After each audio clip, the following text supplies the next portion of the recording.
what the fuck he's talking about. He's on the blue phone now, fucking screaming about wood again.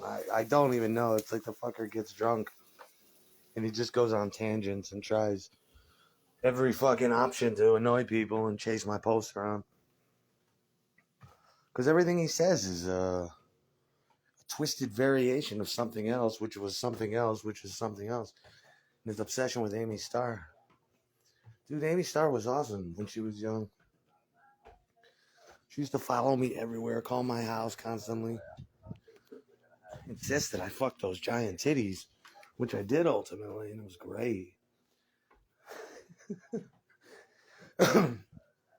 She was awesome. She was punk rock. I used to buy pot from her parents, go hang out with her. And Amy was I think she was the first one I ever seen with a plaid skirt like that. That's all the punk rock bitches wore. Amy had no panties. She'd sit around in her room with her legs up. Amy's kind of like almost an Amazon back then. Real shapely. Mammoth gargantuan titties. Bigger than double D's, but skinny. And had bright green hair before Manic Panic and shit. She was just glazed her fucking face and pussy. But I was shy back then, and I'd be there like, so what do you want to do? Excuse me. I'm still sick and my voice is coming back. And he used to give me just giant raging hard-ons, and I'd have to go right home and beat my dick. So fucking, and come real hard with blue balls and leave early all the time because, no bra, no panties. On purpose pussy shots. Don't leave, don't go, please. That kind of shit. Call me, phone's ringing when I get home, she's on it. And then the one time, I finally fucked her. I mean, she came over. I was dating a girl, and she did that too. She came over the house, and my girlfriend lets her in, and the first thing she does is tackle me and pin me down and won't let me up. And I could see she's got no panties on again, and she's just grinding on my jeans. And I'm like, let me up, seriously. Because I was only 140 pounds back then. 130 pounds. And my dick is just raging. So I had to keep going into the bathroom all night while she's hanging out with my girlfriend and jerk off. Because she keeps, every time my girlfriend leaves the room, she's giving me pussy shots. She's bending over, and the E-cup titties. We're talking about a skinny girl. Long hair. Piercings, tattoos all over, bending over, showing me E-cup, giant fucking titties with no bra. And I'm like, I can't take this. And I was such a good boy. And I drank I was a serious alcoholic back then. I'm probably about 22 years old, maybe 23. But I knew her since I was about 18. And I hadn't fucked her yet. And then finally, I drank about 18 beers. Yeah, that's how much I used to drink back then. And I had it in my mind, tonight's the night Amy gets fucked.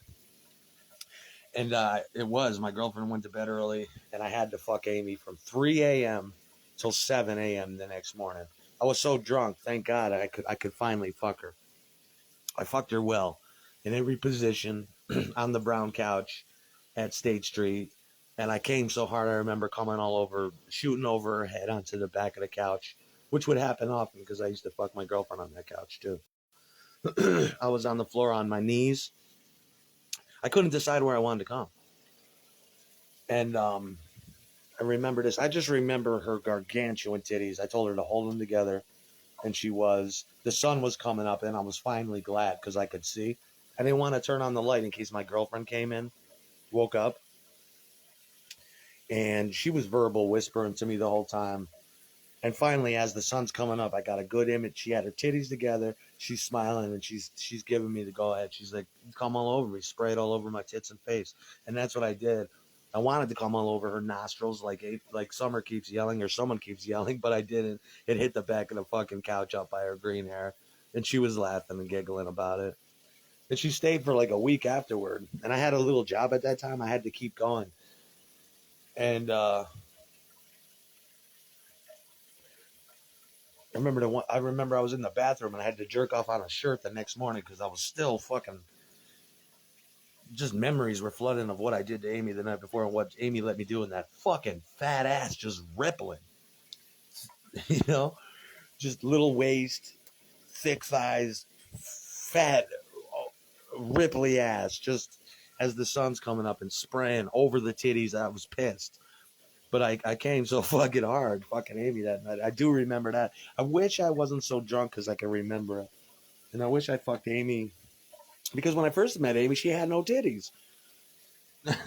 She had none at all. And then, by the time I was about 22, they were full on E cups. Fucked her in that plaid and yellow, and she had a yellow shirt on pushed up over her titties and a plaid little dress.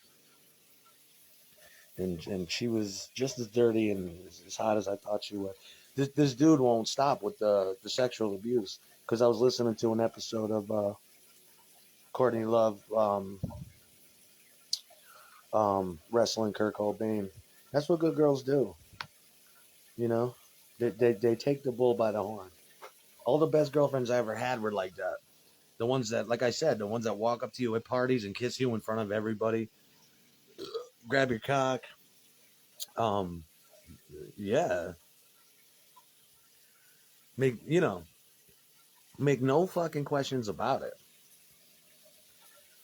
And I didn't even feel any guilt. I just wanted to do it again. Those goddamn titties, though, all fucking night. My balls were blue. I couldn't take it anymore. I had to drink 18 fucking beers looking at her all night. Every time people left the room, and that bald pussy just staring at me. Go ahead, fucker. That's why they call her Star, because of her star belly, like a star belly sneech. She's got a tattoo on her, over her belly button of a star. Next time I do that, I'm going to cover that fucking shit and jism. I seen Amy recently, sort of recently. She came to pick me up in a snowstorm. I was running out of the house and I fell down and fell in a giant snowbank, and she was laughing at me. She wouldn't come in though. I don't know why. I was hoping to get a giant titty job and come on her face, come in those bangs. The way she brushes her bangs down, send a gob across those fucking bangs. But now I gotta fuck the meal about. Stop bothering me on the other phone every time I jerk off.